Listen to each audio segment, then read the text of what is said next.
बोलो exercise 3 part 1। 7 7th और 9th 9। Okay, और कोई डाउट है? 12, बस यही डाउट है 7, 9, 12। चलिए क्वेश्चन नंबर 7 में क्या बोला है?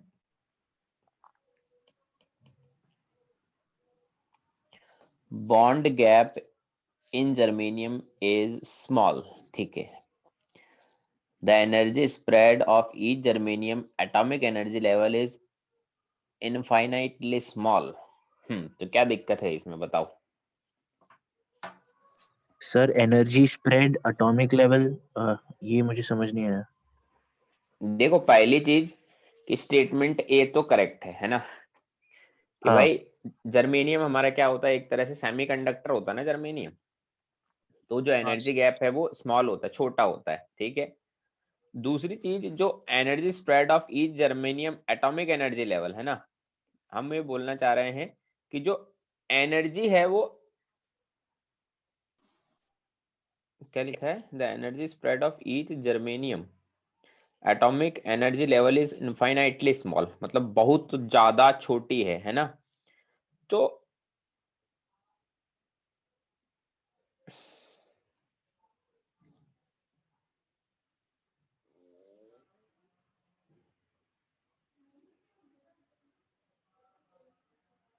देखो पहली चीज तो ना मेरे को ऐसा लग रहा है ये जो यहाँ पर जो सेकंड स्टेटमेंट है इसमें इस रॉन्ग क्यों सर है? वो बैंड गैप के बारे में बोल रहा है सर, तो बैंड हाँ, गैप तो इनफाइनाइटली स्मॉल नहीं होगा ना, बैंड कंडक्टर में गैप, होता है इनफाइनाइटली स्मॉल। हाँ बैंड गैप में एक तो इनफाइनाइटली स्मॉल नहीं है, दूसरी चीज ये जो एटॉमिक एनर्जी लेवल है वो नहीं है। बैंड गैप में जो डिफरेंस होता है वो एटॉमिक एनर्जी लेवल के बारे में बात नहीं कर रहा है।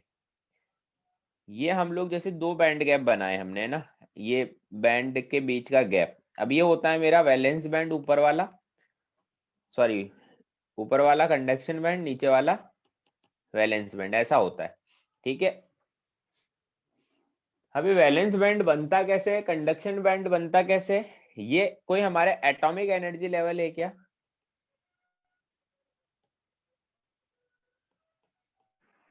मैंने हाँ बताया था सर। तुम्हें कैसे बनता है, एटॉमिक एनर्जी लेवल है क्या? वैलेंस बैंड कैसे बनता है, होमो जब एक साथ मिलते हैं तो वैलेंस बैंड बनता है, जब लूमो एक साथ मिलते हैं तो अब कंडक्शन बैंड बनता है। और होमो और लूमो एटॉमिक एनर्जी लेवल नहीं है, वो तो मॉलिक्यूलर एनर्जी लेवल है ना, उनके नाम ही यही है, मॉलिक्यूलर ऑर्बिटल से मिलके बने हैं वो। समझ रहे हो मेरी बात को? तो वो एटॉमिक लेवल पर एनर्जी लेवल नहीं है, वो तो मॉलिक्यूल का एनर्जी लेवल है, एटम का नहीं है। ठीक है, और दूसरी चीज ये इनफाइनाइटली स्मॉल नहीं हो सकते, इनफाइनाइटली स्मॉल हो गए मतलब वो ओवरलैप सा ही हो गया है ना, तो वैसा नहीं होता हमारा सेमीकंडक्टर में, क्योंकि जर्मेनियम हमारा सेमीकंडक्टर है। तो ये जो सेकंड स्टेटमेंट है ये तो ना तो इसका रीजन है, फर्स्ट और सेकंड स्टेटमेंट का कोई लेना देना ही नहीं है। पहली चीज तो फर्स्ट स्टेटमेंट बिल्कुल अलग है, सेकंड स्टेटमेंट बिल्कुल अलग है, तो एक तो उसका एक्सप्लेनेशन वाली बात तो आती नहीं है। अब दूसरी चीज नॉट एक्सप्लेनेशन तो है ही, और साथ में सेकंड वाले स्टेटमेंट फॉल्स भी है, तो फर्स्ट इज ट्रू और सेकंड इज फॉल्स, ऐसा होगा। ठीक है, हाँ सर। क्वेश्चन नंबर 9 में, इसमें आई थिंक मेरे को लग रहा है तुम्हें क्यू और आर ऑप्शन में डाउट होगा। हाँ सर, उन्हीं में। देखो तुमने ये तो पढ़ा होगा ना कि जैसे मान लो कोई भी एलिमेंट हो, वो अगर अपने इंटरमीडिएट ऑक्सीडेशन नंबर में रहता है, इंटरमीडिएट ऑक्सीडेशन नंबर में रहता है, तो वो क्या कर सकता है, वो खुद को ऑक्सीडाइज भी कर सकता है, खुद को रिड्यूस भी कर सकता है। जैसे सल्फर है, वो SO2 के फॉर्म में है, तो वो सल्फेट भी बना सकता है, SO3 भी बना सकता है, वो सल्फर भी बना सकता है, मतलब वो +4 से +6 में भी जा सकता है, +6 में भी जा सकता है, 0 में भी जा सकता है, H2S में भी जा सकता है, मतलब -2 में भी जा सकता है, नीचे भी जा सकते हैं, ऊपर भी जा सकते हैं। बट मान लो SO3 हुआ, तो SO3 सिर्फ क्या हो सकता है, ओनली रिड्यूस, ओनली रिड्यूस हो सकता है +6 में, इसका ऑक्सीडेशन नहीं हो सकता क्योंकि ये हाईएस्ट ऑक्सीडेशन नंबर में आ गया है। तो ऐसे लोग जो इंटरमीडिएट ऑक्सीडेशन नंबर में होते हैं वो ऑक्सीडाइज भी हो सकते हैं, वो रिड्यूस भी हो सकते हैं, कर सकते हैं ना हम कैसे भी करके। SO3 को हम किसी भी कंडीशन पे ऑक्सीडाइज नहीं कर सकते, क्योंकि SO2 अपने SO3 को हम किसी भी कंडीशन पे ऑक्सीडाइज नहीं कर सकते, क्योंकि हाईएस्ट ऑक्सीडेशन नंबर में। अगर मान लो यहाँ पर एक ऑप्शन O2 माइनस होता, तो इसको हम लोग रिड्यूस नहीं कर सकते थे, ये क्या होगा, ओनली ऑक्सीडाइज। क्यों? ऑर्बिटल नहीं बचे और इलेक्ट्रॉन लेने के लिए। नहीं, ये अपनी मिनिमम ऑक्सीडेशन नंबर में है, ऑक्साइड में ऑक्सीजन 2 माइनस अपना मिनिमम ऑक्सीडेशन नंबर में है, तो ये सिर्फ ऑक्सीडाइज ही हो सकता है, रिड्यूस नहीं होगा, समझे। तो बाकी देखो इसमें जितने भी ऑप्शन है B2N2 O2 माइनस O2, ये सभी इंटरमीडिएट ऑक्सीडेशन नंबर में, नीचे भी जा सकते हैं तो ऊपर भी जा सकते हैं, इस वजह से ऐसा हुआ है, समझे। हाँ सर समझ गया। सर अगर हाँ। एलिमेंटल स्टेट पे रहेगा तो भी ऑक्सीडाइज और रिडक्शन हो सकता है। हाँ तो एलिमेंटल में तो ऑब्वियसली, अब जैसे मान लो O2 है, अब O2 मेरा एलिमेंटल स्टेट में है, तो हाँ ऑब्वियसली ये O2 माइनस में भी जा सकता है। ये अब जैसे कंपाउंड बनाने मेरे को, मान लो O2 है, O2 के सामने कोई फ्लोरीन आ गया, फ्लोरीन से रिएक्ट करो तो ये O2F2 भी बना सकता है, OF2 भी बना सकता है। O2 के सामने सपोज करो हाइड्रोजन आ गया, कैसे भी करके इसने H2O बना दिया, यहाँ पर देखो ये -2 में आया है, यहाँ पर देखे तो ये +1 में, यहाँ पर देखे तो +2 में, तो ये ऑक्सीडाइज भी हुआ, ये रिड्यूस भी हुआ। तो O2 की दोनों पॉसिबिलिटी है ना, नीचे भी जा सकता है ऊपर भी जा सकता है। हाँ ठीक है सर, समझा। तो इसलिए है, इसमें जितने भी ABCD है सब इंटरमीडिएट में, तो सारे अंडरगोज ऑक्सीडेशन, अंडरगोज रिडक्शन, जा सकते हैं अगर सामने कुछ आए तो उनके, समझे। क्वेश्चन नंबर 12 में देखो क्या बोला है। 12 में दिक्कत क्या है, 12 तो यार मतलब 12 तो 11th वाले बच्चे भी नहीं पूछते डाउट यार। सर एंटी बॉन्डिंग बॉन्डिंग वाला नहीं समझ रहे पार्ट, वो देखो तो एलिमिनेशन से कर ही लूंगा। देखो देखो, जैसे ये होता है p ऑर्बिटल है ना, तो p में एक प्लस होता है एक माइनस होता है, तो अलग अलग साइन होते हैं, तो उन्होंने ऐसे बनाए, एक को डार्क कर दिया है और एक को लाइट रखा है, तो ये दोनों के साइन अपोजिट है ना, डार्क डार्क ओवरलैप हुए मतलब सेम साइन ओवरलैप हुए, लाइट लाइट ओवरलैप हुए तो सेम साइन ओवरलैप हुए, ऐसा है ना।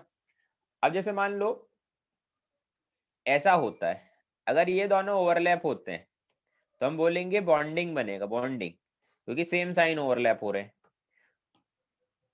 अब वेव के अपोजिट साइन ओवरलैप हुए, अपोजिट साइन ओवरलैप हो रहे हैं, तो ये क्या बनाएगा, एंटी बॉन्डिंग। जब डायरेक्शन वगैरह सब कुछ सही है बट साइन अपोजिट हुए तो एंटी बॉन्डिंग, जब साइन सेम हुए तो बॉन्डिंग, वही चीज बोल रहा है ये। अब तुम करके देखो ना। हाँ ठीक है सर। चलिए, हाँ एक्सरसाइज 3 पार्ट 2।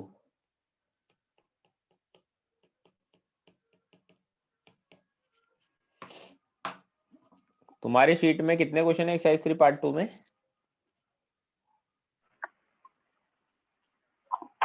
13। ऑफलाइन में सर ऑफलाइन ये में 13 है और ऑनलाइन में 8 13 है। तो ठीक है, उससे मैं पूछ लो एक्सरसाइज 3 पार्ट 2 में।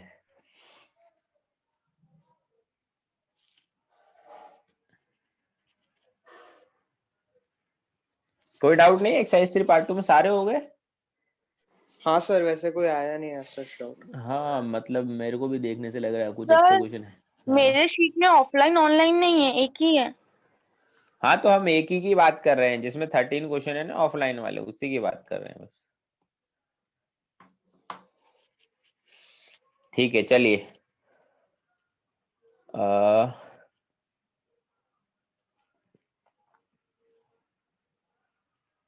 अब हम लोग किस पे सर चलते हैं। हाँ बोलो। सर एक्चुअली एक्सरसाइज 3 के पार्ट 1 में वो 11th वाला भी था। कौन हो भाई तुम? मैं वो देर से ज्वाइन किया ना, इसलिए थोड़ा। जल्दी आया करो, टाइम पे आया करो यार, देर से आने की देर से सिर्फ एक ही बंदा आ सकता है क्लास में बस। Sorry sir. 11th वाले में क्या है? अरे भाई क्या चाहते हो? नॉट ऑपरेटिव मतलब समझा नहीं। मतलब देखो, इलेक्ट्रॉन पहले तो बताओ, ग्रेटर देन 14 के लिए sp मिक्सिंग लगती है कि लेस देन 14 के लिए? ग्रेटर देन के लिए। ग्रेटर देन के लिए लगती है क्या? लेस देन के लिए लगती है ना sp मिक्सिंग। हाँ हाँ हाँ हाँ, सॉरी सॉरी। तो लेस देन वालों के लिए भी वही ऑर्डर लिख दो जो ग्रेटर देन वालों के लिए लिखते हैं। हम लोग लेस देन वाले के लिए अलग ऑर्डर क्यों लिखते हैं? क्योंकि उसमें एसपी मिक्सिंग होती है। एसपी मिक्सिंग नहीं होगी तो वही ऑर्डर आएगा जो ग्रेटर देन 14 के लिए आएगा। ग्रेटर देन 14 वाले ऑर्डर लिख के सबको चेक कर लो, क्योंकि नॉट ऑपरेटिव है एसपी मिक्सिंग, तो वही ऑर्डर लिखोगे जो ग्रेटर देन वालों के लिए लिखते हो, फिर चेक कर लो कि कौन सा अच्छा। अपना पैरामैग्नेटिक है। हाँ सर, ठीक है, समझ गया। चलिए अब केमिकल बॉन्डिंग 5 में चलते हैं हम लोग। एक सेकेंड रुकिए, शीट निकाल लेता हूँ मैं बॉन्डिंग 5 की। एक्सरसाइज 1 कंप्लीट दिया था मैंने, है ना? कितने सेक्शन है इसमें? ए बी सी, 3 ही है। ठीक है, फिर तो एक साथ डिस्कस कर सकते हैं हम लोग। केमिकल बॉन्डिंग 5 में एक्सरसाइज 1 पार्ट फर्स्ट में बोलो।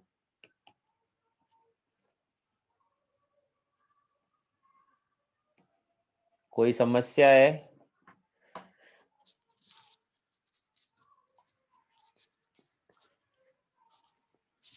नहीं है कोई doubt? Exercise 1 part 1।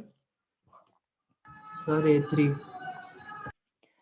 A3 SnCl2 is white and SNI is red। Colour के बारे में मैंने नहीं बताया था कि कोवेलेंट कैरेक्टर आएंगे तो कलर फुल बनेगा सब कुछ, ऐसा नहीं बताया था मैंने। सर बताया था आपने, सर आपने इंटेंसिटी बोला था बढ़ेगी और घटेगी। इंटेंसिटी कम हो जाता है। तो इंटेंसिटी का मतलब वही तो है। ये देखो इसमें Cl माइनस है, इसमें I माइनस है ना। अब इसमें छोटा एनायन है, इसमें बड़ा एनायन है, तो इसमें कौन से कलर कैरेक्टर आएंगे? Covalent character. कोवेलेंट कैरेक्टर आएंगे तो इसमें कलर इंटेंस होंगे, ब्राइट कलर होंगे। तो SnCl2 इसलिए व्हाइट है, SNI2 इसलिए रेड है। बस यही लॉजिक देंगे, सिंपल। समझ गए? इंटेंसिटी का मतलब वो ब्राइट कलर्स होंगे। हाँ सर। और कोई डाउट है सेक्शन ए में? Exercise 1 part 1 complete, part 1 discuss कर रहा हूँ एक साथ।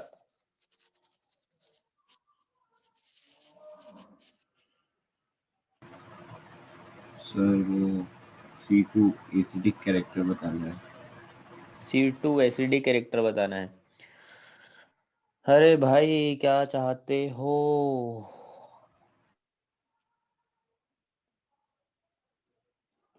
देखो SiO2 है, फिर कौन है? सॉरी, देखो ऐसा हम लोग बोल रहे हैं, इनको एक साथ लिख लेते हैं हम लोग पहले, है ना। कार्बन, नाइट्रोजन, सिलिकॉन और ऑक्सीजन और उसके नीचे सल्फर, है ना। अब एसिडिक कैरेक्टर बढ़ाना है। अब देखो तुम डिसाइड नहीं कर पा रहे हो एसिडिक कैरेक्टर कौन सा होगा। सबसे कम तो SiO2 में होगा। ये तो फिक्स हो गया तुम्हारे लिए। इन 4 लोगों में डिसाइड करना है। सबसे कम SiO2 में होगा, इतनी पता चलती है बात। SiO2 में सबसे कम क्यों हुआ? क्यों हुआ सबसे कम SiO2 में?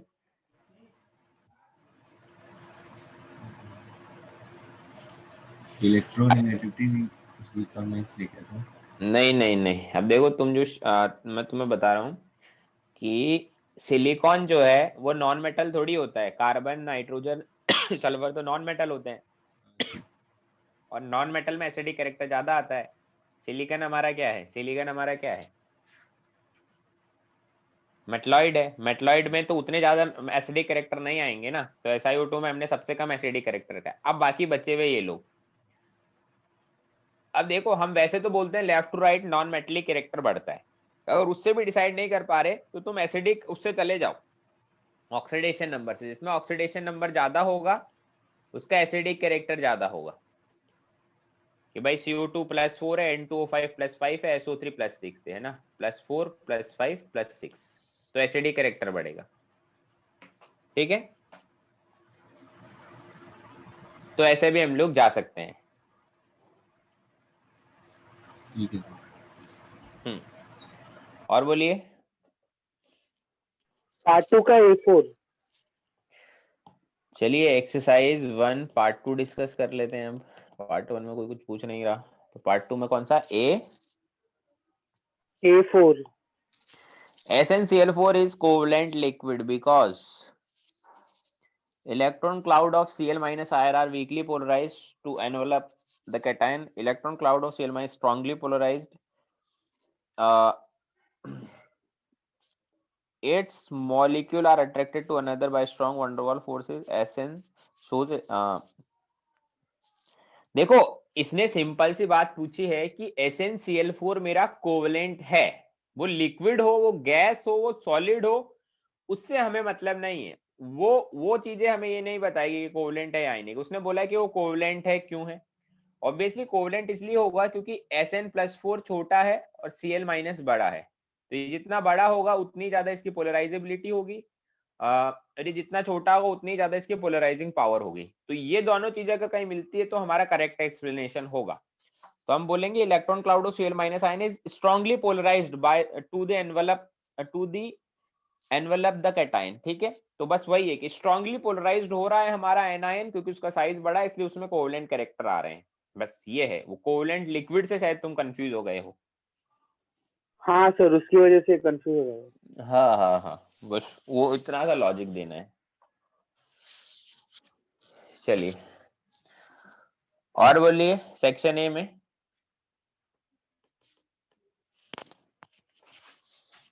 और कोई दिक्कत है सेक्शन ए में? Section A sorry exercise 1 part 2 पूरा ही एक्सरसाइज देख रहे हैं, एक्सरसाइज 1 पार्ट 2।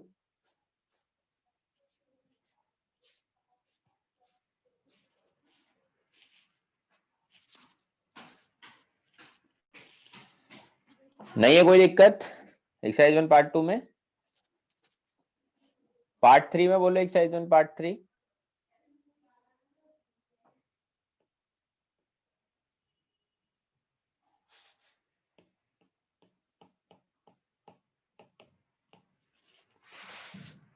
पार्ट 3 में भी कोई डाउट नहीं है क्या?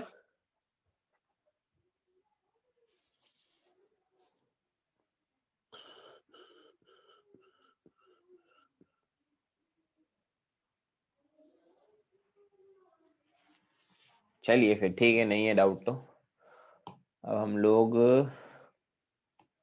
होमवर्क लिख देते हैं क्योंकि कल है संडे और केमिकल बॉन्डिंग में ज्यादा कुछ खास नहीं है, इस सीट में ज्यादा क्वेश्चन भी नहीं है। तो एक्सरसाइज 2 और एक्सरसाइज 3 खत्म करके लेके आए केमिकल बॉन्डिंग 5 का। चलिए अब हम लोग क्या पढ़ रहे थे?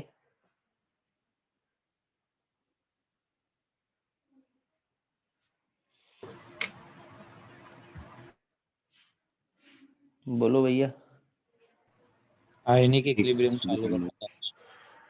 आयनिक इक्विलिब्रियम चालू कर दें? सर आपने बोला था आप सॉल्युबिलिटी वो साइमल्टेनियस पे और कुछ सवाल कराएंगे। हाँ सर, साइमल्टेनियस करते हैं। चेक करवाएं क्या उस पे भी क्वेश्चन? सर शीट में एक हाँ सर। मिसलेनियस एग्जांपल है जिसमें मुझे डाउट है सर, वो समझ नहीं आ रहा था, वो देख सकते क्या? वो भी इसी पे है, साइमल्टेनियस पे। नहीं नहीं नहीं, वो मैं अलग से देखे, मेरे से बाद में पूछ लेना पर्सनली। पर्सनल डाउट को लेक्चर में हम कंसीडर नहीं करेंगे कभी। चलो यहाँ तक मैंने था, एक क्वेश्चन और करा देता हूँ, बेसिक सा क्वेश्चन है। क्वेश्चन क्या है?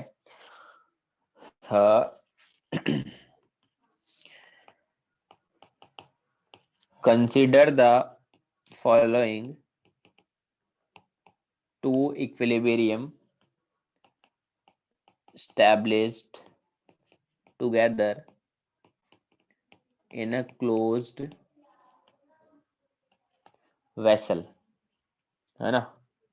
इक्विलिब्रियम क्या है? A सॉलिड से 2B gas and 3C gas बन गया, और एक बार A सॉलिड से 3D गैस बन रहा है। इसके लिए इक्विलिब्रियम कांस्टेंट है Kp1, इसके लिए इक्विलिब्रियम कांस्टेंट है Kp2।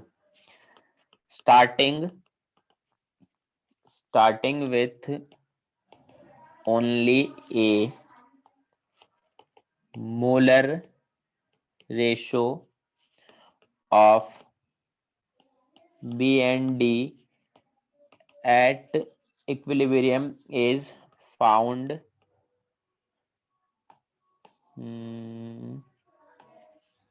to be is found to be 1:6, है ना? Then determine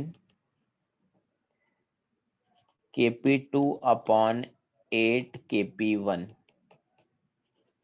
करो एक बार इस क्वेश्चन को।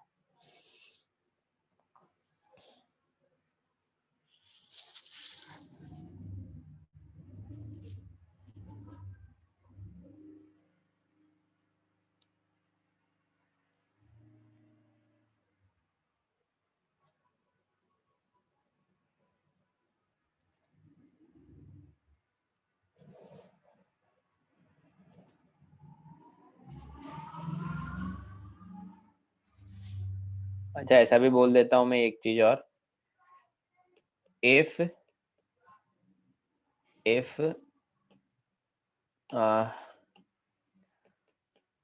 partial pressure of B at equilibrium is कितना लें,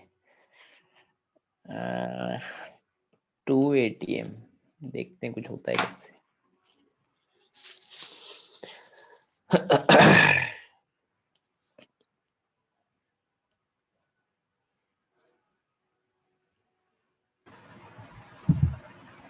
सर थोड़ा सा ऊपर कीजिए।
सर 2 है।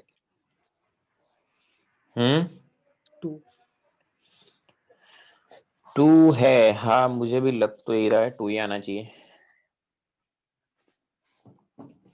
करें हम लोग सॉल्व, बोलो।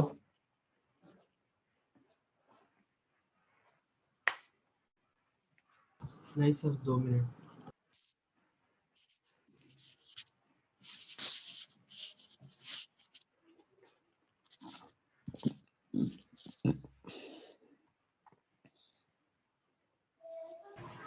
सर रेट है क्या? नहीं नहीं, आंसर तो 2 ही लग रहा है।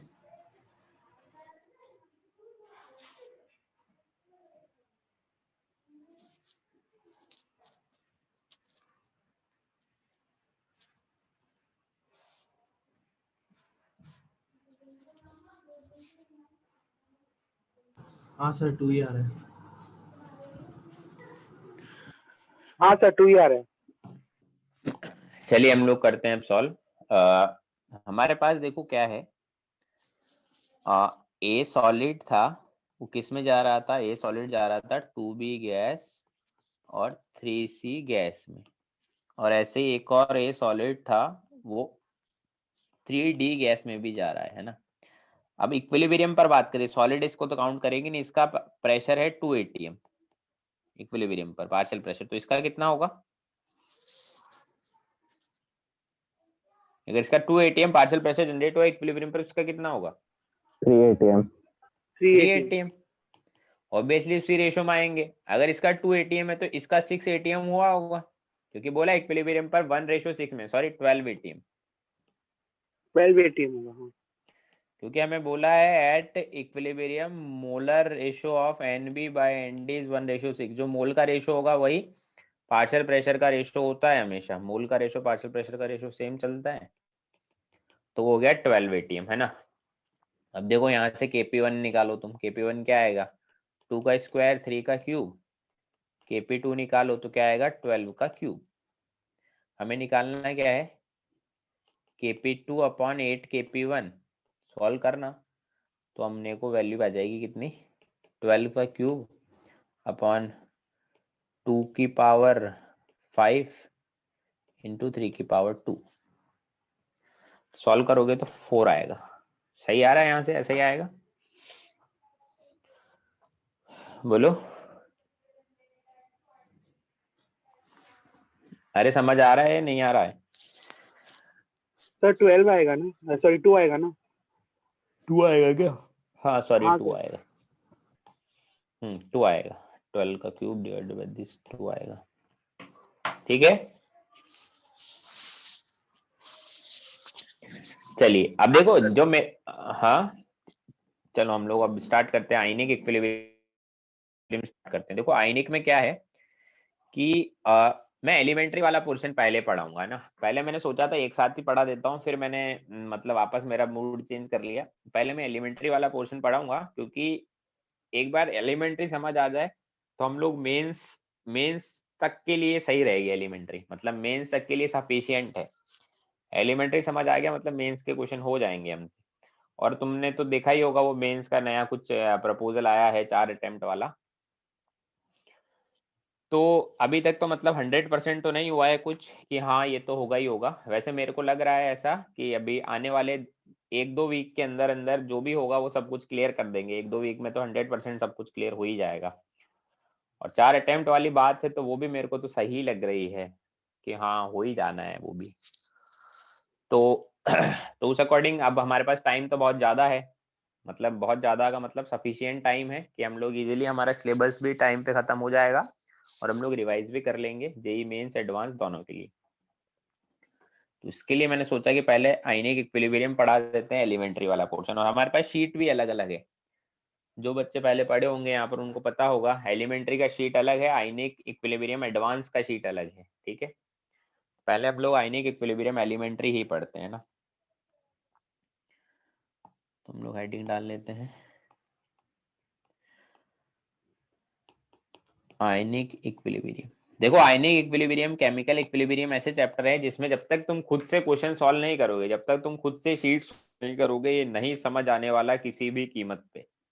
ऐसा तुम्हें लगता है कि शीट पढ़ लिया तो क्लास नोट्स पढ़ लिए, क्लास नोट्स के एग्जाम्पल देख लिए, सॉल्व एग्जाम्पल को देख लिया कि पहले एग्जाम्पल पढ़ा, जैसे शीट में आगे होते हैं सॉल्व एग्जाम्पल पढ़ा फिर इसका सॉल्यूशन देख लिया, अरे समझ आ गया मतलब मुझे आ गया। नहीं, जब तक खुद से पेन उठा के खुद से सॉल्व नहीं करोगे नहीं समझ आएगा। ठीक है, चलिए अब हम लोग बात करते हैं आयनिक इक्विलिब्रियम में। ठीक है, तो आयनिक में देखो हम लोग सबसे स्टार्ट करते हैं इलेक्ट्रोलाइट से।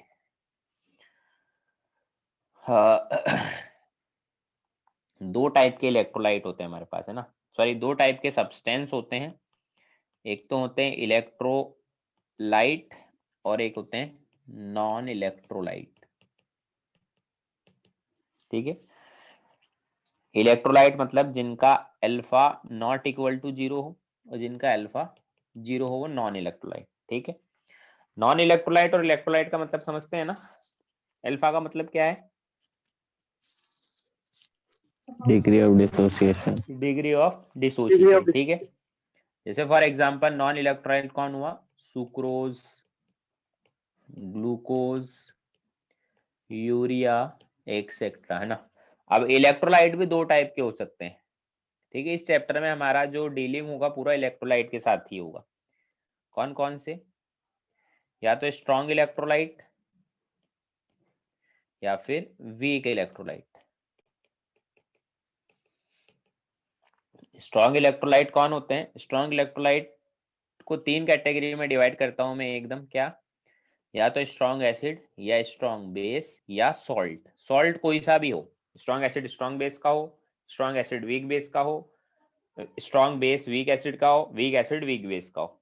स्ट्रॉन्ग इलेक्ट्रोलाइट के लिए अल्फा का वैल्यू कितना होता है? 1। 100% डिसोसिएट होते हैं। वीक इलेक्ट्रोलाइट के लिए अल्फा का वैल्यू क्या होता है? लेस देन 1, मतलब 100% डिसोसिएट नहीं होते। वीक इलेक्ट्रोलाइट कौन है? वीक एसिड वीक बेस, है ना।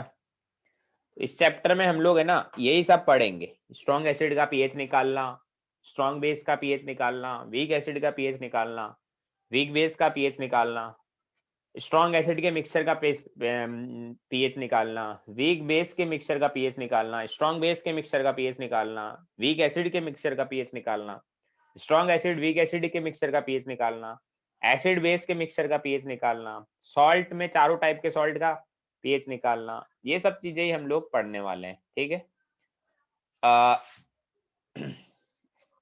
अब देखो तुम्हें वो तो पता है ना कॉन्जुगेट एसिड बेस पेयर कैसे बनाते हैं, कौन किसका कॉन्जुगेट बेस है, कौन किसका कॉन्जुगेट एसिड है, ये सब चीजें पता है या नहीं पता?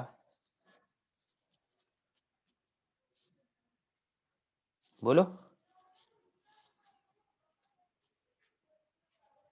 हाँ सर पता है। पता है सभी को? नहीं पता, मेरे को लग रहा है आवाजें आ नहीं रही। हाँ सर नहीं मालूम। तो बोलो ना भाई, अगर एक लोग हाँ कर देगा फिर मैं आगे निकल लूंगा, फिर तुम्हारी शर्म में रह जाएगा topic. Conjugate acid base pair,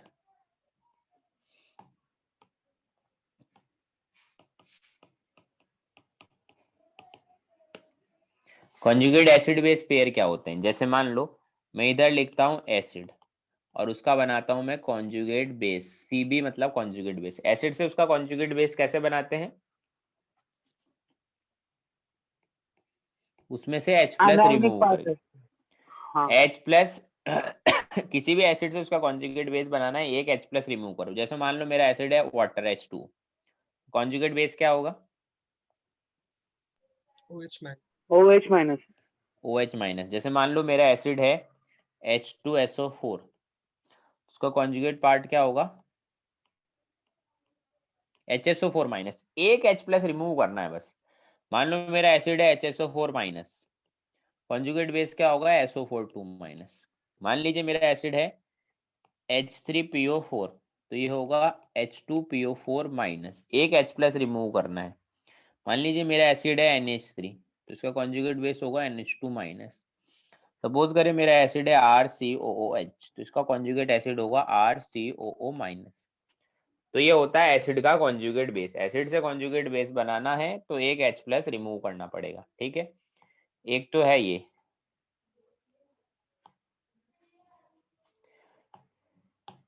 एक होता है बेस से क्या बनाओ उसका कॉन्जुगेट एसिड।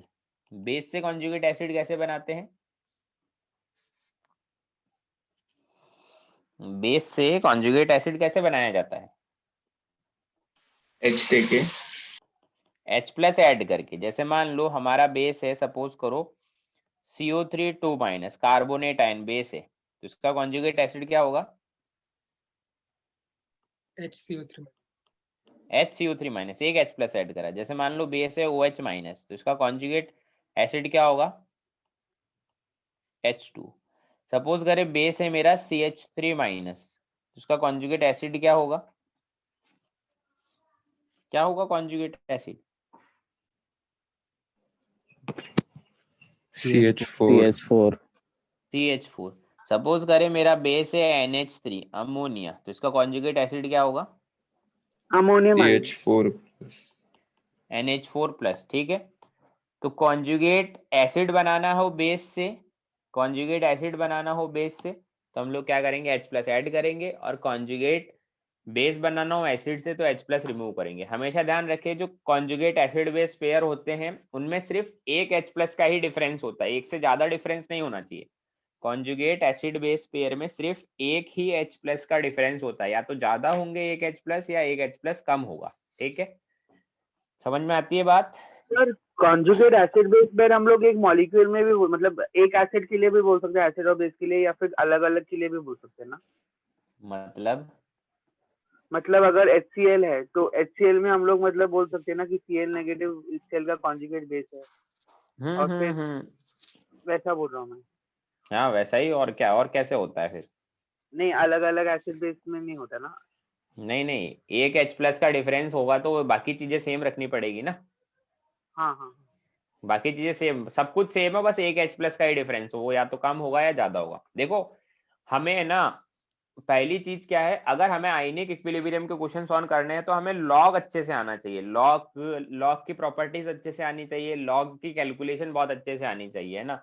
लॉग पूरा 10 बेस में चलता है इस पूरे चैप्टर में, तो कुछ वैल्यूज में तुम्हें बता देता हूँ जो याद होनी चाहिए। log 2 का वैल्यू, log 3 का वैल्यू, log 5 का वैल्यू और log 7 का वैल्यू, ये हमें याद होना चाहिए। बाकी वैल्यूज इनसे डिराइव किए जा सकते हैं। तो log 2 होता है 0.3010, log 5 होता है 0.4771, log 9 होता है, log 5 होता है 0.69, ऊपर वाला log 3 था, गलत बोल दिया मैंने। log 7 होता है 0.845। ये वैल्यूज याद रखें, हो सकता है तुम्हें पहले से याद हो, जिनको याद नहीं थी वो याद रख लें। ये वैल्यूज याद होनी चाहिए, क्वेश्चन में गिवन नहीं होती हर बार, कभी कभी गिवन होती, कभी नहीं होती। लॉग की 4 वैल्यूज तो हमें याद होनी ही चाहिए, log 2, log 3, log 5, log 7। log 2 पता है तो log 4 निकाल सकते हैं, log 3 पता ही है, log 4 निकाल ही लिया था, log 5 आ ही गया। log 6 निकालेंगे log 2 प्लस log 3 से, log 7 हमें पता ही था, log 8 निकाल सकते हैं log 2 का ट्रिपल करके, log 9 निकाल सकते हैं log 3 का डबल करके। ऐसे हम लोग बाकी वैल्यूज डिराइव कर सकते हैं, बट ये 4 वैल्यूज हमें याद होनी चाहिए, ठीक है, समझ गए। हाँ सर। चलिए अब हम लोग हमारे चैप्टर पर आते हैं, स्टार्ट करते हैं हमारा चैप्टर। सबसे पहले हम लोग स्टार्ट करेंगे प्रॉपर्टीज ऑफ वाटर से। वाटर की क्या क्या प्रॉपर्टीज होती है उनके बारे में पढ़ते हैं।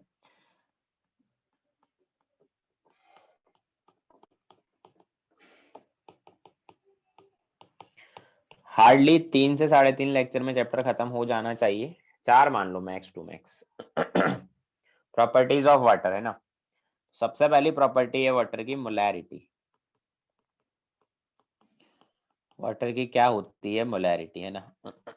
किसी को पता है वाटर की मोलैरिटी क्या होती है? 55.55।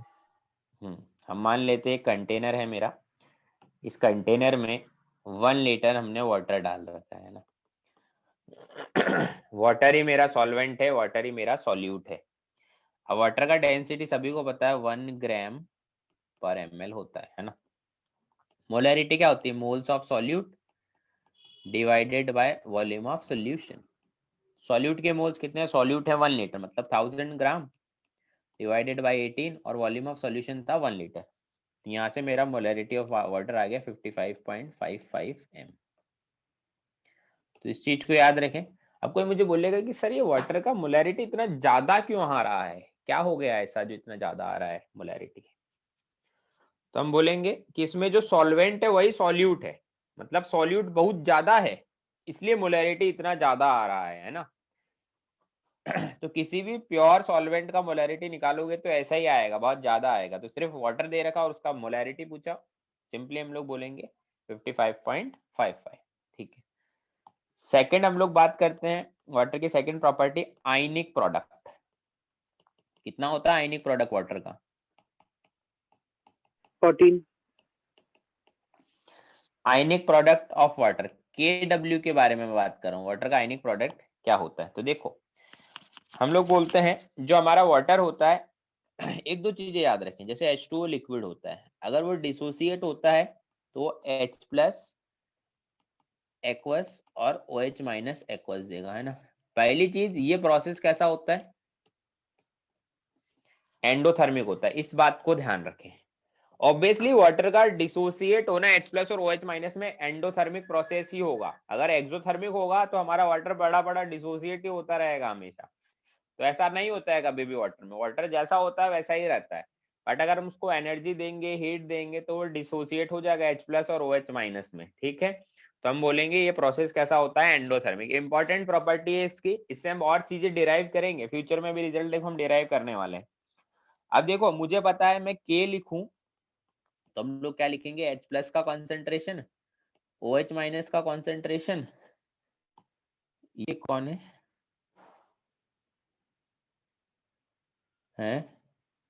पता नहीं सर। क्लास में है क्या कोई अपने?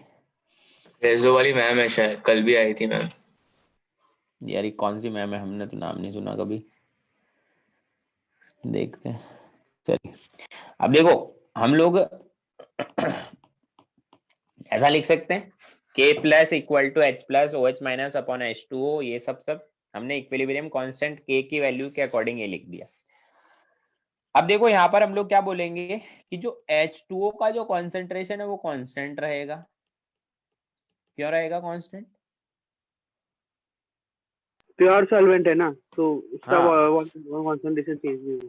हाँ, हम लोग ये बात केमिकल इक्विलिब्रियम में पढ़ते हुए आए हैं कि भैया अगर कोई प्योर सॉलिड होगा या प्योर लिक्विड होगा, प्योर सॉलिड और प्योर लिक्विड होगा तो उसका कंसंट्रेशन हमेशा कांस्टेंट रहता है। तो K into something constant equal to H plus का कॉन्सेंट्रेशन इंटू OH माइनस का कॉन्सेंट्रेशन। तो इसको हम लोग क्या बोल देते हैं, K into concentration of H plus एक नया कांस्टेंट KW, एक नया कांस्टेंट KW बना लेते हैं जो H प्लस का कॉन्सेंट्रेशन और OH माइनस का कॉन्सेंट्रेशन के इक्वल होता है। ठीक है, हम बोलते हैं क्या, अब है ना हम यहाँ से एक डायरेक्ट रिजल्ट निकल रहे हैं, लिख रहे हैं ना, क्योंकि उसका कोई वो नहीं है डेरिवेशन की ये इतना ही क्यों आया उतना ही क्यों आया, वैसा कुछ है नहीं। तो हम बोलते हैं एट 25 डिग्री सेल्सियस जो KW का वैल्यू होता है कितना होता है,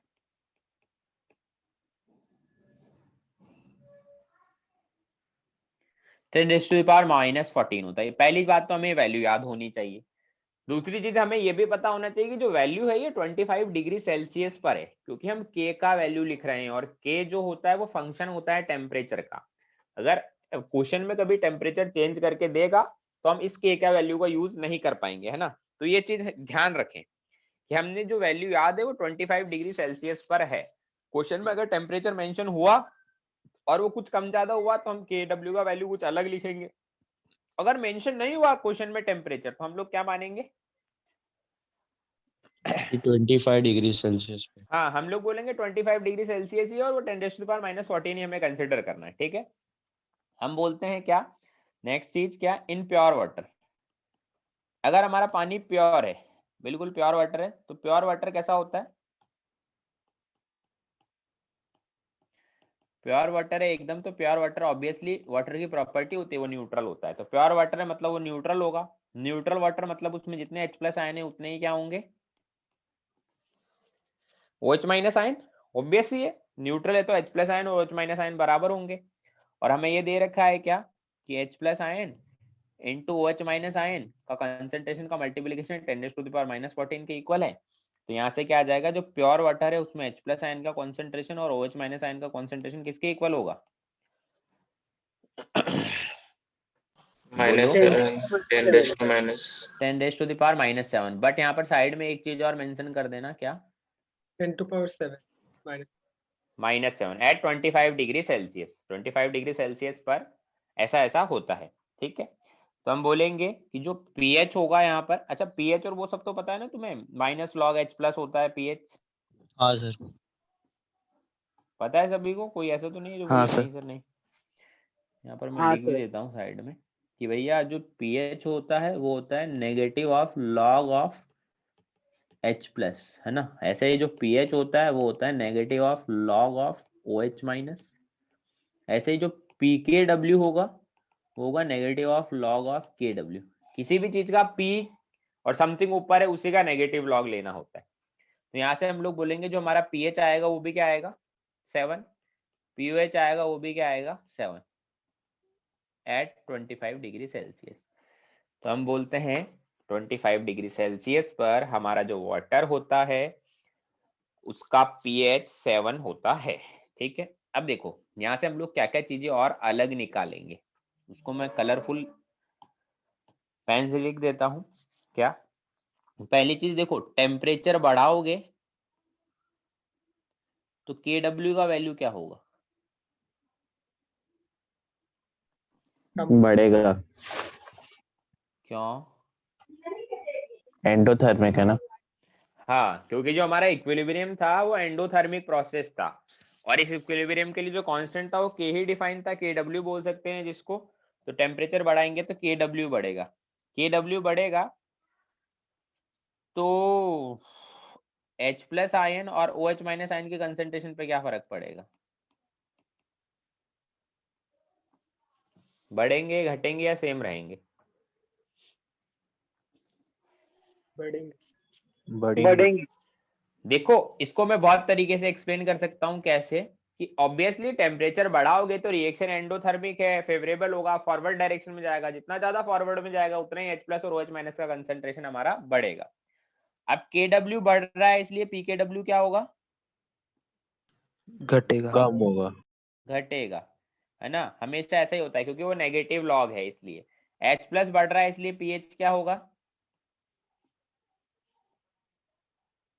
बढ़ेगा, कम होगा। घटेगा घटेगा। घटेगा ना। और OH- कम हो रहा है तो POH भी क्या होगा? घटेगा। घटेगा। तो कोई मुझे बोलेगा कि सर अगर हम पानी को गर्म कर रहे हैं, पानी को हीट दे रहे हैं तो उसका पीएच कम हो रहा है, तो क्या मतलब मेरा पानी एसिडिक हो रहा है गर्म करने के साथ साथ? हाँ नहीं। तो फिर न्यूट्रल पॉइंट चेंज हमारा जो रेफरेंस पॉइंट है ना न्यूट्रल वाली स्केल, हमारे पीएच स्केल पर जो रेफरेंस पॉइंट है न्यूट्रल का, वो बस पॉइंट शिफ्ट कर गया है। लाइक हमारे 25 डिग्री पर जो हमारी स्केल का जो न्यूट्रल पॉइंट है वो 7 है, कि पीएच 7 को हमने न्यूट्रल माना है ना।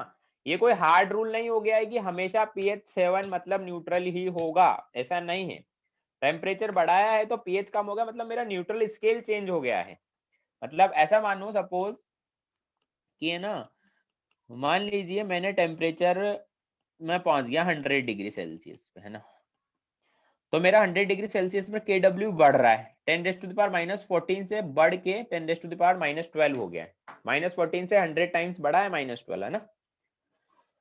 तो अब H+ आयन और OH- आयन का कंसंट्रेशन अभी भी इक्वल ही है, क्योंकि हम वाटर को बॉईल कर रहे हैं, गर्म कर रहे हैं। वो न्यूट्रल पानी पहले भी था, अभी भी न्यूट्रल ही है ना, प्योर वाटर ही न्यूट्रल ही रहेगा। तो ये किसके इक्वल आएंगे? मानते हो इस बात को? हाँ सर। हाँ सर। तो हम बोलेंगे अभी जो हमारा पीएच है वो 6 आ गया है और पीओएच भी हमारा 6 हो गया है। मतलब जो मेरा पहले पीएच न्यूट्रल का स्केल 7 था, अभी पीएच न्यूट्रल का स्केल 6 आ गया है। वाटर एसिडिक बेसिक नहीं हुआ, वाटर तो अभी भी न्यूट्रल है, बट न्यूट्रल का जो स्केल है टेम्परेचर बढ़ाने पर वो शिफ्ट हो गया है। इसलिए पीएच पहले 7 था, 25 पर टेम्परेचर बढ़ाने पर पीएच कम हो गया और 6 आ गया। स्केल चेंज हुआ है, रेफरेंस स्केल। बाकी वाटर पहले भी न्यूट्रल था, प्योर था, इसलिए अभी भी न्यूट्रल है। क्लियर? बोलो, किसी को दिक्कत है? नहीं सर। चलिए अच्छी बात है, नहीं है दिक्कत। तो थर्ड हम लोग बात करते हैं, third property of water is degree of dissociation. Water dissociate तो हो रहा है, बट कितना हो रहा है उसको पता तो लगाएं एक बार, है ना। देखो तुम्हें मतलब पता होना चाहिए कि वाटर जो डिसोसिएट होता है ना, बहुत ही कम डिसोसिएट होता है। क्यों बहुत कम डिसोसिएट हो रहा है, कोई एक्सप्लेन कर सकता है? कि रिएक्शन उसका एंडोथर्मिक है। वैल्यू बहुत कम है ना, इसलिए। क्या क्या कम है? उसका के वैल्यू बहुत कम है ना, 10 हाँ यस यस यस, के का वैल्यू 10⁻⁻14 है, बहुत कम है के वैल्यू, इसलिए डिसोसिएट वाटर बहुत कम होगा। तो देख लेना तुम, उसका अल्फा बहुत ही कम आएगा, है ना। एंडोथर्मिक है उससे मतलब नहीं है, के बहुत कम है इसलिए उसका वाटर का डिग्री ऑफ डिसोसिएशन बहुत कम होगा। जैसे हम लोग कैसे निकाल लेंगे कि भैया H2O लिक्विड था, वो किस में गया, H+ एक्वस और OH- एक्वस, है ना। सपोज करें इसका कंसंट्रेशन C था 0,0 C1- alpha C alpha C alpha, है ना। अब तुम्हें देखो एक चीज तो पता है, हम लोग 25 डिग्री सेल्सियस पर ही बात कर रहे हैं सारी, ये चीज तो तुम्हें पता होगी। H+ आयन की कंसंट्रेशन इक्विलिब्रियम पर C अल्फा के इक्वल है और वो 10⁻⁻7 के इक्वल आएगा। बोलो पता है या नहीं पता? हाँ सर। तो अल्फा क्या होगा, 10⁻⁻7 upon concentration of water. Water का कंसंट्रेशन क्या होता है? 55.5। 55.55। कभी भी कैलकुलेशन करना है तो 55.55 को 1000/18 लिख दे, है ना। तो यहाँ से अल्फा कितना आएगा, 1.8 इंटू 10⁻⁹ तुम समझ रहे हो, 1 में से इतना डिसोसिएट हो रहा है, कितना कम वैल्यू है ये।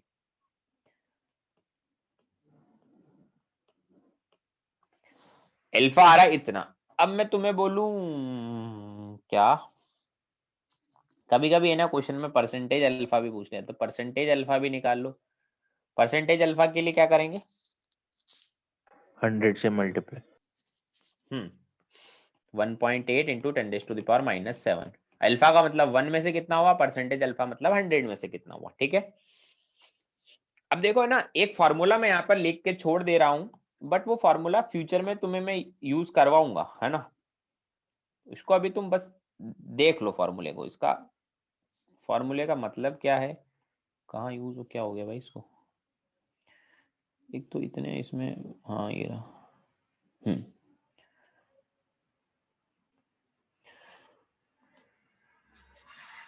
फॉर्मूले का यूज कैसे करना है, कहाँ होगा, वो क्वेश्चन के अकॉर्डिंग मैं बता दूंगा। अभी के लिए लिख लो डिग्री ऑफ डिसोसिएशन, मैं क्वेश्चन करवाऊंगा इसके ऊपर, बेस देख दो क्या होता है degree of dissociation. Degree of dissociation water की बात करें, वाटर का डिग्री ऑफ डिसोसिएशन है ना, इसका H2 होगा। वो क्या होता है, H प्लस आयन और OH minus ion obtain from H2O divided by concentration of H2O, है ना। अभी के लिए याद रख लो, अभी मैं बताऊंगा बाद में, है ना, कैसे इसका यूज करना है। डिग्री ऑफ डिसोसिएशन कोई पूछा है वाटर का, तो हम बोलेंगे वाटर से जो H प्लस आयन ऑब्टेन हुए या OH माइनस ऑब्टेन हुए, उनका कंसेंट्रेशन, ऐसा लिख दो, कंसेंट्रेशन डिवाइडेड बाय H2O का कंसेंट्रेशन। ऊपर देखो, ऊपर फॉर्मूले में भी मैंने यही लिखा है, H प्लस आयन का कॉन्सेंट्रेशन डिवाइडेड बाय वाटर का कॉन्सेंट्रेशन। H प्लस आयन या OH माइनस आयन, दोनों में से कोई भी लिख सकते हैं, वो लिखो, डिवाइडेड बाय H2O का कॉन्सेंट्रेशन। ऐसे निकालते हैं डिग्री ऑफ डिसोसिएशन। बाद में फॉर्मूला क्वेश्चन करेंगे, ज्यादा यूजफुल लगेगा।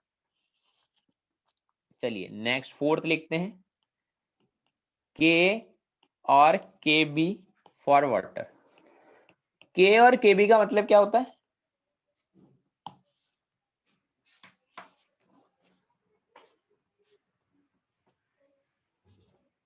K और KB का मतलब क्या होता है,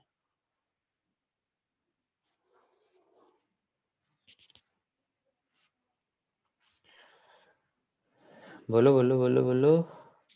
एसिड का आयंस में ब्रेक होने का वो जो इक्विलिब्रियम होगा उसका कांस्टेंट, या फिर अगर एसिड है ना, एसिड H प्लस आयन देता है तो वो इक्विलिब्रियम अचीव होगा, तो उसका इक्विलिब्रियम कांस्टेंट K होगा। ऐसे ही अगर बेस के लिए लिखे तो वो KB होगा। वट वाटर के लिए K और KB दोनों डिफाइन है, क्यों,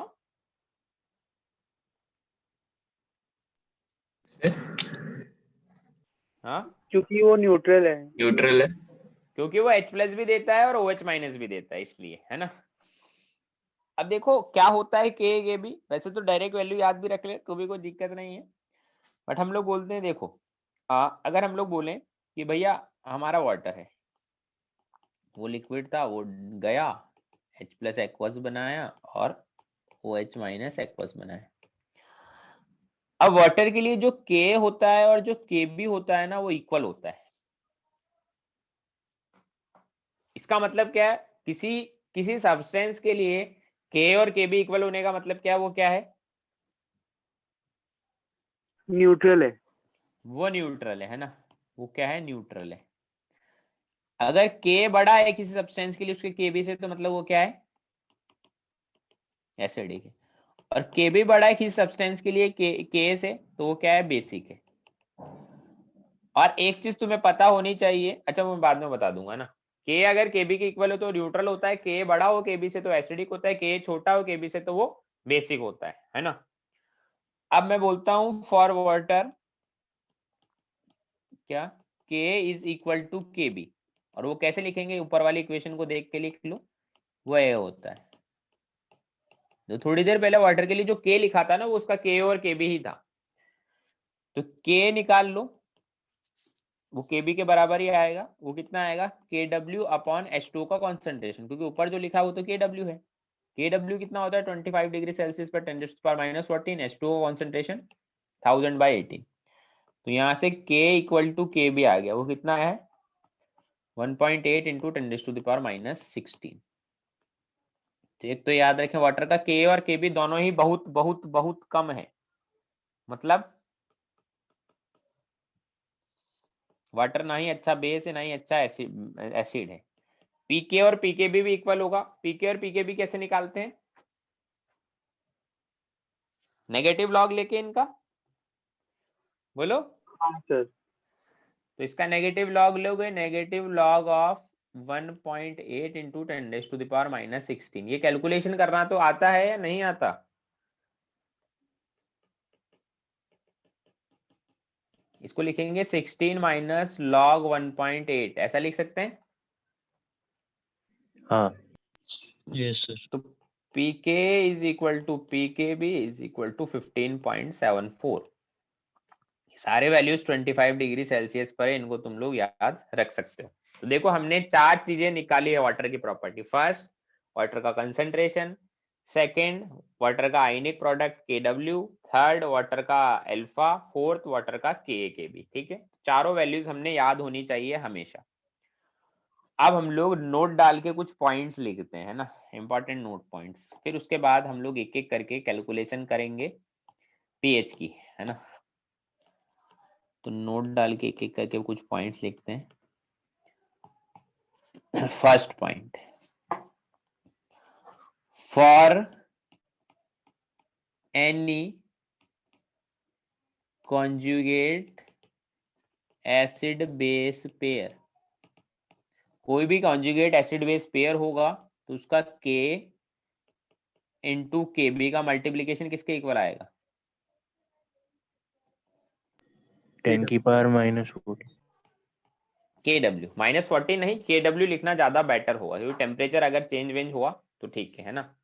कोई भी any conjugate acid base pair, conjugate acid base pair के लिए ही मैं अप्लाई कर रहा हूँ कि भाई कोई कॉन्जुगेट एसिड बेस पेयर है, उसके लिए ऐसा लिख सकते हैं। या फिर मैं इसको अगर लॉग लूं तो मैं ऐसा लिख सकता हूँ क्या, PK plus PKB is equal to PKW।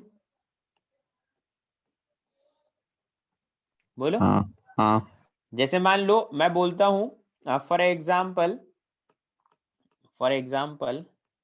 HCl है HCl नहीं, H2S है। H2S के लिए K डिफाइन है 10⁻⁻5 मान लो, सपोज करो -5, 10⁻⁻5 K का डिफाइन है ना।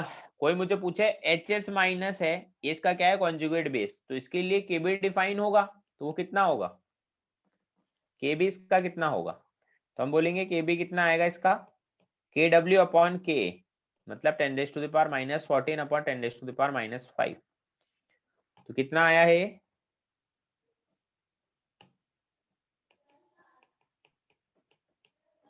10⁻⁻9। ठीक है, तो ऐसे हम लोग इसका यूज करते हैं कि अगर कोई एसिड का K दिया है तो उसके कॉन्जुगेट बेस का KB निकाल लेते हैं। अच्छा, तुम लोगों ने कभी वो थ्योरी पढ़ी है क्या, स्ट्रॉन्ग एसिड का कॉन्जुगेट बेस वीक होता है, वीक एसिड का कॉन्जुगेट बेस स्ट्रॉन्ग होता हाँ है?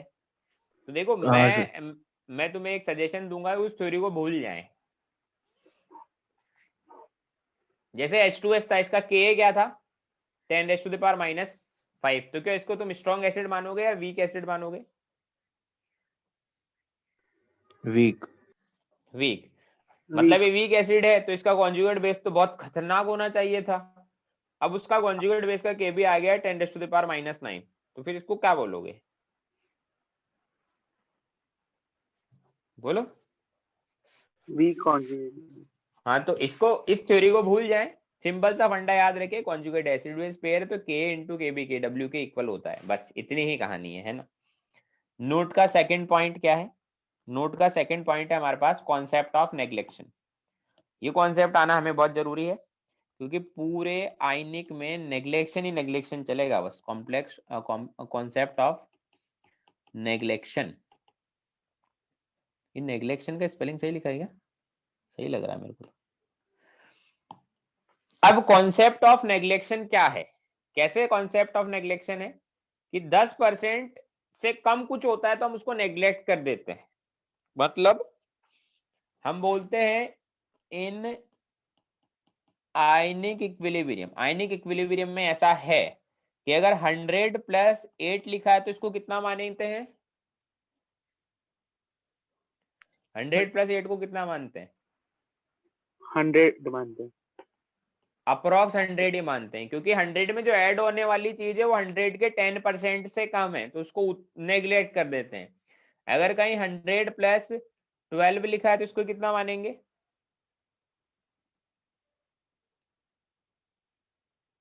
112 ही मानेंगे। 112 ही मानेंगे। 10% से कम है तो कंप्लीटली नेग्लेक्ट, ज्यादा है तो नेग्लेक्ट नहीं करेंगे। मतलब हम लोग थोड़ा और अच्छे टर्म्स में लिखें, रुकिए पेपर ऐड कर लेता हूं मैं थोड़े बहुत। ये तो मैंने बिल्कुल बहुत जनरल तरीके से बता दिया है ना, थोड़ा मतलब वेरिएबल वगैरह यूज करके थोड़ा अच्छे से अगर हम लोग लिखें तो हम लोग देखो ऐसा लिखते हैं, कैसा कि अगर मान लीजिए ऐसा हो कि ना हमें क्या दिया है, for example a equal to x plus y है ना, और अगर केस 1 इफ जो x है वो 0.1 y से छोटा है, 0.1 y मतलब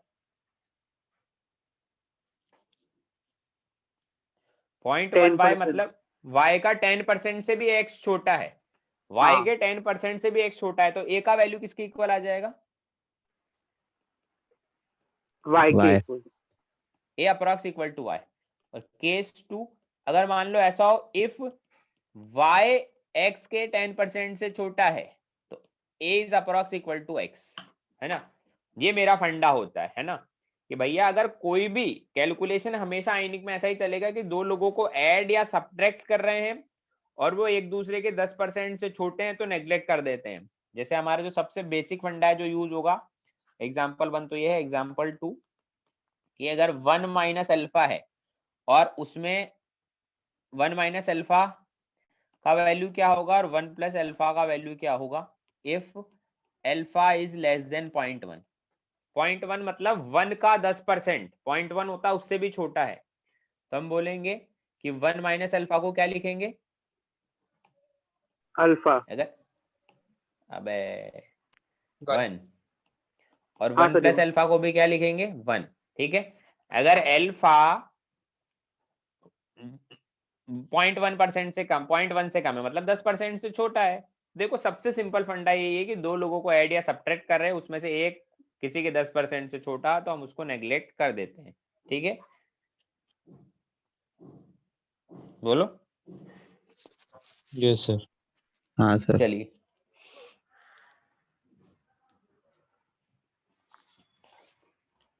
एक पॉइंट और लिखवा देता हूं, थर्ड पॉइंट क्या है,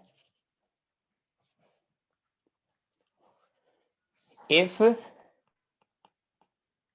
H plus concentration coming from acid is greater than 10 raised to the power minus 6, then H plus from water can be neglected, ठीक है। अगर H प्लस वाटर वाले हैं उनको हम लोग नेग्लेक्ट कर सकते हैं। क्यों हुआ है इसको कोई एक्सप्लेन करेगा, क्या हो गया है, क्या चल रहा है।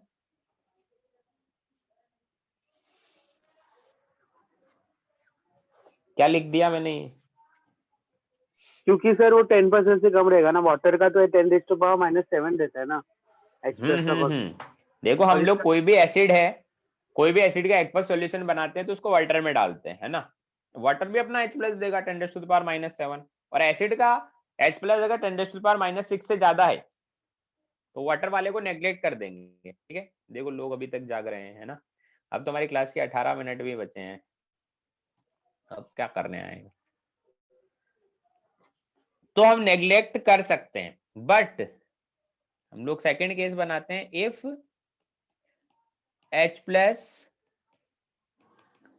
coming from acid is less than 10⁻⁻6, then H plus from water can't be neglected।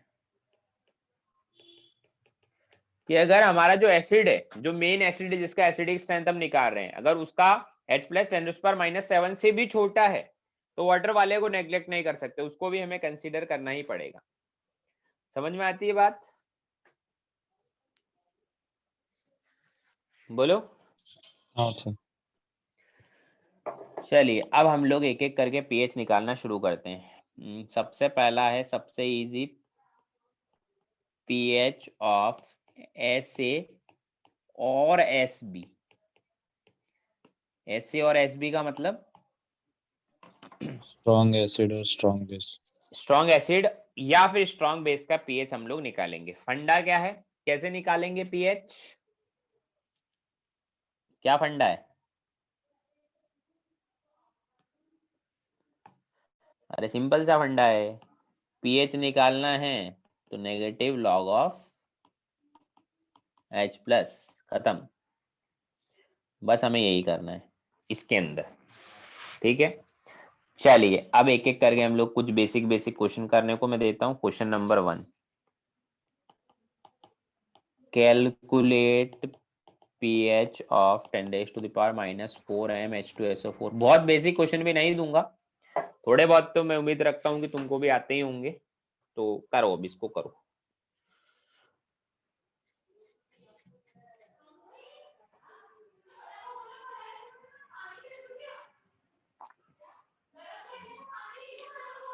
बताओ।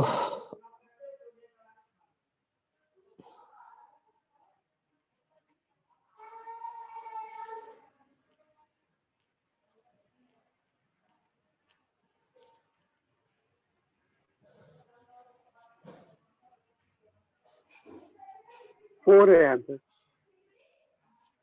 4 आंसर, वाओ।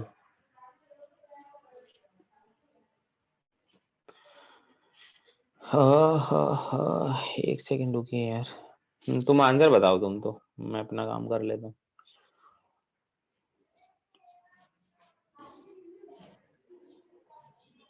3.6990। बाकी लोग भी बताओ यार, मतलब तुम्हारी हालत देख के लग रहा है तुमको तो बिल्कुल बेसिक से ही घसीटना पड़ेगा। 3.5 या 6। 5 या 6? नहीं नहीं नहीं, एक बोलो। 0.5 और 0.6 तो बहुत डिफरेंस आ गया। 0.53। तो फिर ये तो 0.5 हुआ आफ्टर अप्रोक्सीमेशन।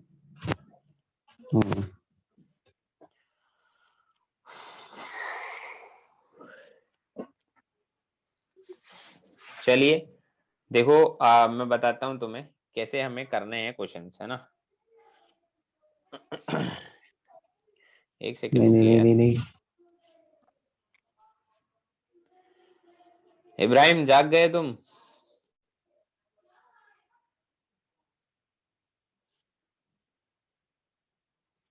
या फिर अभी हेलो। भी? हाँ बोलो। हाँ सर। अरे इतना जल्दी कैसे आए हो क्लास में? सर मैं कब से था सर, अभी वापस रीजॉइन किया है मैंने, वो फोन स्विच ऑफ हो गया।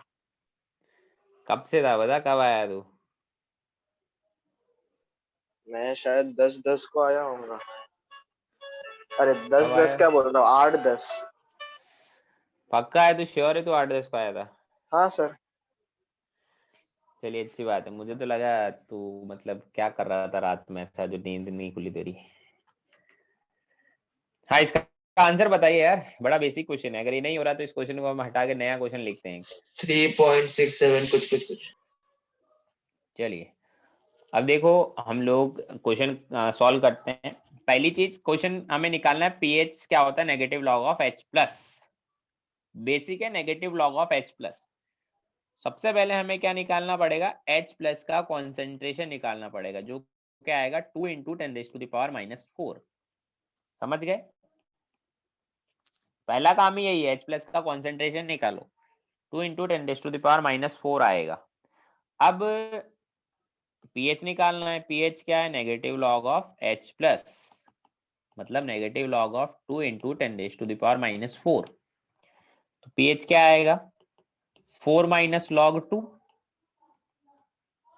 मतलब 4 - 0.3, 3.7। ये आंसर आ रहा तुम्हारा?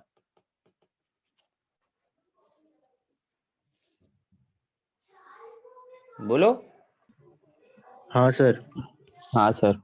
जिन लोगों ने 4 बोला है उसमें एसिड का कॉन्सेंट्रेशन नहीं लेना होता है, इस बात को दिमाग में बैठा ले। कंसेंट्रेशन H+ का लगता है, एसिड का नहीं लगता है। नेगेटिव लॉग ऑफ H+ होता है, ना कि नेगेटिव लॉग ऑफ एसिड का कॉन्सेंट्रेशन। ठीक है, H+ का कॉन्सेंट्रेशन हमें लिखना होता है। एक और क्वेश्चन लिखें, calculate pH of 10⁻³ NaOH।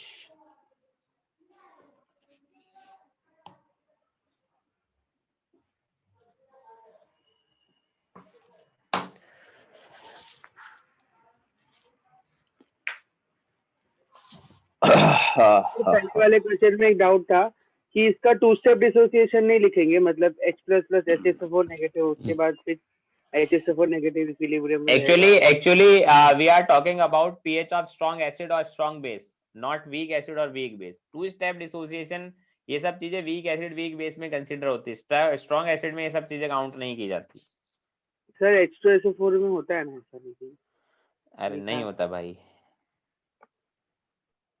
2 step dissociation करवाओगे H2SO4 में? करवा लो, करके नहीं, बताओ पहला तुमको। वाला तो डायरेक्ट, मतलब पहला वाला तो डायरेक्ट होगा, मतलब डिसोसिएशन 100%। तुम तो उसके ये बाद बताओ H2SO4 को क्या मानते हो, स्ट्रॉन्ग एसिड मानते हो या वीक एसिड मानते हो? Strong acid. स्ट्रॉन्ग एसिड मानते हो ना? तो देखो, अब H2SO4 है, वो एक बार जाएगा। देखो, जो स्ट्रॉन्ग एसिड होते हैं वो उनका इक्विलिब्रियम, उनका रिएक्शन एक ही डायरेक्शन में चलता है। वीक एसिड वीक बेस में ऐसे दोनों एरो बनाने होते हैं। ठीक है, स्ट्रॉन्ग एसिड में एक ही एरो चलता है हमेशा। ठीक है, अभी जाएगा H+ में और HSO4- देगा। अब जो हाँ। HSO4- है वो जाएगा H+ और SO4 2- देगा। ठीक है, इसने दिया 10⁻⁻⁴, इसने दिया 10⁻⁻⁴, दोनों को ऐड करेंगे ना। सर नीचे वाला हाँ, स्टेप इक्विलिब्रियम में रहेगा ना? नहीं नहीं नहीं, स्ट्रॉन्ग एसिड है, सारे के सारे H+ है, वो स्ट्रॉन्ग है, मतलब बहुत इजीली रिमूव होंगे वो।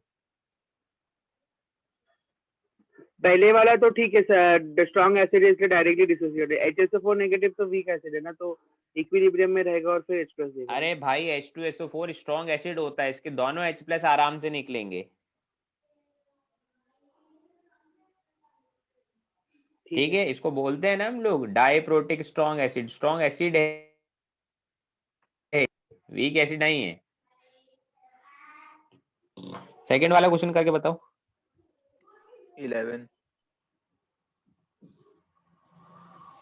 11 आएगा। देखो, NaOH है, तो NaOH के लिए हम लोग क्या बोलेंगे? NaOH के लिए हम लोग बोलेंगे, NaOH के लिए क्या डिफाइन होगा? NaOH बेस है, तो बेस के लिए क्या डिफाइन होगा? POH, negative log of OH minus का कॉन्सेंट्रेशन, मतलब नेगेटिव लॉग ऑफ 10⁻³ तो POH क्या आएगा इसका? 3। और हमें एक चीज ये पता है कि 25 डिग्री सेल्सियस पर pH प्लस POH कितना होता है? 14 होता है 25 डिग्री सेल्सियस पर, है ना? टेम्परेचर मेंशन नहीं है, 25 मानेंगे, तो यहाँ से इसका pH कितना आएगा? 14 - 3 मतलब 11। अब देखो, pH मेरा 7 से ज्यादा आ रहा है, pH मेरा 7 से ज्यादा आ रहा है, मतलब बेसिक ये है। एक बेस है, ये एक बेस है ना? चलिए, नेक्स्ट क्वेश्चन करते हैं हम लोग। एक और क्वेश्चन क्या है?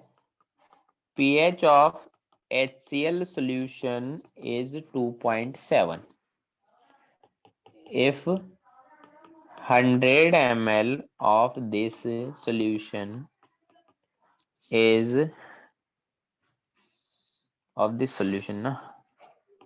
is diluted to 200 ml, then calculate new pH। बताओ।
थ्री आएगा सर।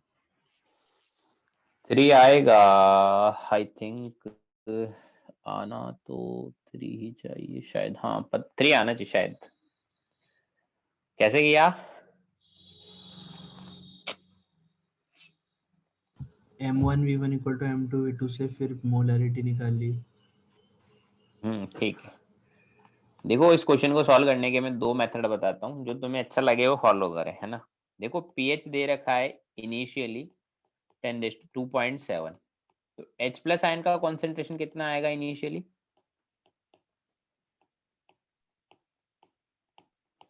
ये लिख सकता हूं मैं, पीएच अगर 2.7 है तो H प्लस आयन का कॉन्सेंट्रेशन 10⁻⁻² होगा। बोलो सर इसे 3 माइनस लॉग 2 नहीं सॉरी ये समझ आता है? Log 2 minus 3। जो मैं बोल रहा हूँ वो समझ आता है? हाँ ठीक है, अच्छी बात है। अब देखो हमने सिर्फ उसको डाइल्यूट किया है, मतलब पानी मिलाया है, तो हम बोलेंगे कि जो मोल्स होंगे, moles of H plus ion initially और जो moles of H plus ion होंगे फाइनली, वो क्या होंगे? सेम रहेंगे। मोल्स मतलब M1v1 equal to M2v2। H plus ion का कंसेंट्रेशन इनिशियली 10⁻².7 माइनस में इनटू वॉल्यूम 100 ml। M2 क्या है आई डोंट नो, और ये 200 ml। तो जो M2 आया वो कितना है? ये आ गया है मेरा H प्लस आयन का कॉन्सेंट्रेशन, ये आ गया है। अब मुझे इससे क्या लेना है, क्या चाहिए इसका मुझे? पीएच फाइनल लेने के लिए क्या लेना होगा इसका? Minus log, negative log. ठीक है, नेगेटिव लॉग ले लो।